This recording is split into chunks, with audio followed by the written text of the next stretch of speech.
It may be snowing in the Northeast, but today is technically the first day of spring. Some people deep clean their homes as part of spring cleaning, but how about cleaning up your to-do list and everything you've been putting off all winter long? Here to explain is the author of Listful Thinking, Paula Rizzo. Paula is also a producer for Fox News Health. Welcome. Thank you so much for having me. Thank you for being here. It's very exciting to have a colleague. Yes, it's so nice. I didn't have to go far, which was good. A very easy commute, especially in this kind of weather. So tell us about the book. Okay, so the book actually started from my blog, which I started about 4 years ago, listproducer.com, and I'm just a crazy list person. And so I've always been making lists, and, you know, as a producer, you're very deadline-oriented. Mm-hmm. And so the only way for me to keep on task was to have everything right in front of me, like a roadmap, to get through the day. So why do you recommend that people make lists?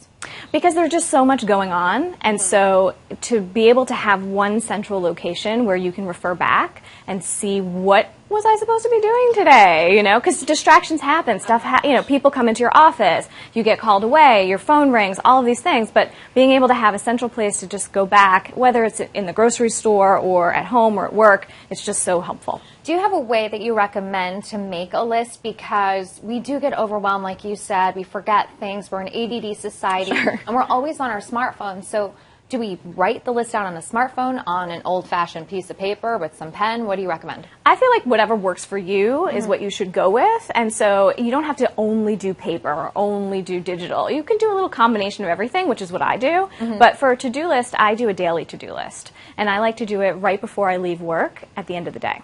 And I go through everything that has to happen the following day in my head. Every appointment that needs to happen, every phone call, every email, all of it. And I just put it down. And then the next morning when I come in, I just look at it. I'm like, okay, let's go. Here's what I have to do. I don't have to think about it. So it's almost like streamlining your system. Yep. And exactly. making things so that you're not so overwhelmed, as we pointed out.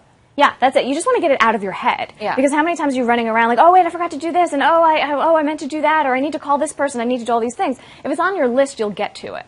And so just being able to do that mind dump, to get everything out, put it down on paper, and then from there you can prioritize and see, you know, what needs to go where. And do you break up the list in any particular way?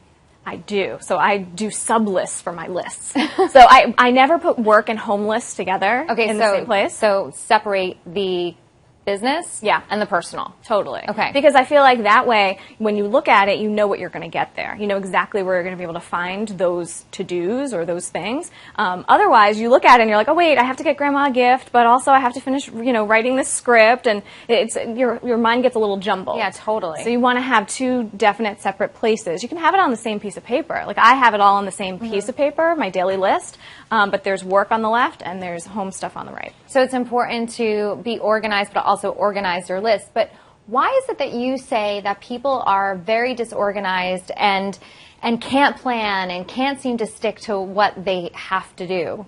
It's very tough to prioritize, I think. And I think people also don't love the idea of structure.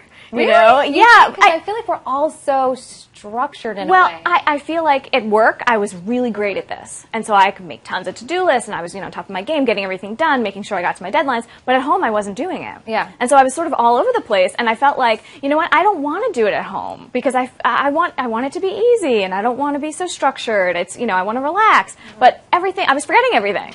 And so I was like, all right, that doesn't work. So let me get back to the list. And that's kind of how the book came about, because then I was looking for an apartment, and I was all over the place. I couldn't focus on one thing when I walked through the apartments. So I made a checklist. And then that's where everything kind of started. And like you said, this can be applied to your personal, this can be applied to your business life. Sure. But I can just imagine if, let's say, you're getting ready to get married, how this will come for the big life milestones. You're having a baby, you're searching for a new job. For those big life moments, do you have anything that's like the secret to success in terms of list making? Absolutely. I think you just have to run through the event in your head and get all of the things down. And it can be an ongoing list. It's not like something that you're going to be doing like, oh, I can only do it once, you know. The same thing for travel. Oh, that's great. You know, I make a lot of packing lists every vacation I go on, every trip I take, but also what am I going to do when I get there? Just like that itinerary, that doing all the planning ahead of time, I find then frees you up when you get there. And you can actually rest and relax the way you're supposed to, and even in your home life too. So nothing, it's not like you're completely overwhelmed and completely drowned out by all those things in your head. Well, that's it. You don't want to be inundated, you know. Anything I can kind of do ahead of time, and from doing this job as a producer, that's what I've learned, to just do as much as you can beforehand. Well, thank you for sharing your tips with us and helping us all out there, especially with this lovely spring weather that will surely be coming to us soon, fingers crossed. And congrats on the book. Thank you very much. Really a great read. I appreciate it.